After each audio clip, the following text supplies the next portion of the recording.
Before he became an emperor, he was a poor, mocked outsider. Welcome to today's story. A boy from a forgotten island, laughed at for his accent, ignored for his roots. But inside him burned a vision so vast, it would one day shake all of Europe. This is the story of Napoleon Bonaparte, the man who rose from nothing and dared to rule the world. Napoleon, the meteor that reshaped the world. Imagine a man who rose from the dust of a Mediterranean island to crown himself Emperor of the French.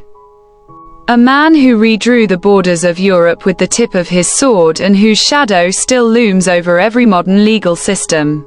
Napoleon Bonaparte was not just a conqueror.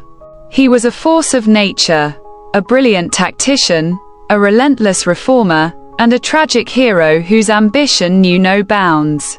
From the sun-drenched sands of Egypt to the frozen gates of Moscow. His story is the ultimate epic of power, betrayal, and the relentless pursuit of glory. Born in 1769 on the rugged island of Corsica, Napoleon was an outsider from the start. He arrived in mainland France speaking broken French with a heavy accent, earning him the ridicule of his wealthy classmates.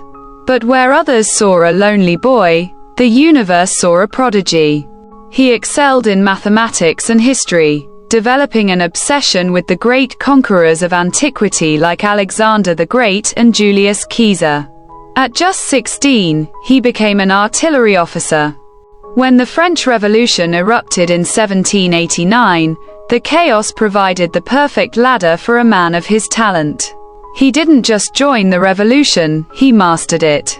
Napoleon's first major breakthrough came at the Siege of Toulon in 1793.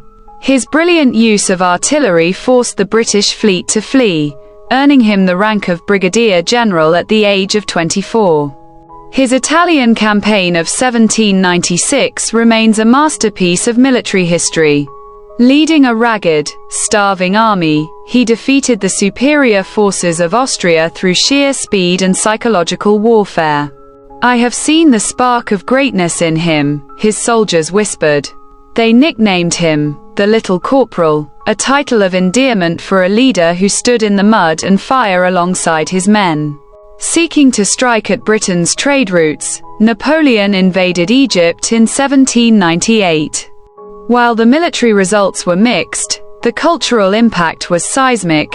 His expedition led to the discovery of the Rosetta Stone, unlocking the secrets of ancient Egypt. Returning to a politically fractured France in 1799, he seized power in a coup d'état, becoming the first consul. He was no longer just a general, he was the master of France. On December 2, 1804, in a move that shocked the world, he took the crown from the hands of the Pope and placed it on his own head. He was now Napoleon I, Emperor of the French. Napoleon's greatest legacy wasn't won on a battlefield, but written on paper. The Napoleonic Code abolished feudalism, established religious freedom, and mandated that government jobs go to the most qualified, not the most noble. He centralized the French government, created the Bank of France, and overhauled the education system. These reforms became the blueprint for modern civil law across Europe, the Americas, and beyond. Between 1805 and 1807, Napoleon was virtually unstoppable. At the Battle of Austerlitz, he pulled off his greatest victory, crushing the combined empires of Russia and Austria.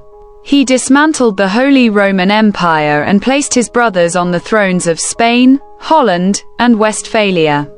For a brief moment, the entire continent of Europe moved to the heartbeat of Paris. Napoleon's downfall began with a single, catastrophic mistake: the invasion of Russia in 1812. He led an army of 600,000 men into the Russian heartland, but the Russians practiced a scorched earth policy, burning everything as they retreated. Napoleon reached a burning Moscow. But with no food and the brutal winter setting in, he was forced to retreat. The Grand Army was decimated by frost, hunger, and Cossack raids. Only a fraction of his men returned alive. In 1814, a coalition of European powers captured Paris. Napoleon was forced to abdicate and was exiled to the tiny island of Elba. In 1815, Napoleon pulled off one last miracle. He escaped Elba, landed in France, and marched to Paris. The soldiers sent to arrest him instead knelt at his feet. This began the 100 days of his return. The dream ended on June 18, 1815. At the Battle of Waterloo, facing the Duke of Wellington and the Prussian army, Napoleon was finally defeated. The British exiled him to the remote island of St. Helena in the middle of the Atlantic Ocean. There, stripped of his titles and surrounded by mist, he spent his final years reflecting on his life. Napoleon died on May 5, 1821, at the age of 51. Whether it was stomach cancer or slow arsenic poisoning remains a mystery to this day. He once said, "My true glory is not to have won 40 battles, but that which nothing will destroy, which will live forever, is my civil code." He was right. Napoleon Bonaparte remains the ultimate symbol of the power of the human will, a man who proved that a commoner could change the course of history forever. In the end, the man who once commanded empires was left alone on a distant island, surrounded only by silence and memory. But legends are not measured by how they fall. They are remembered for how high they rise. Napoleon Bonaparte lost his empire, but he conquered something far greater, history itself. And even today, his name still echoes across time.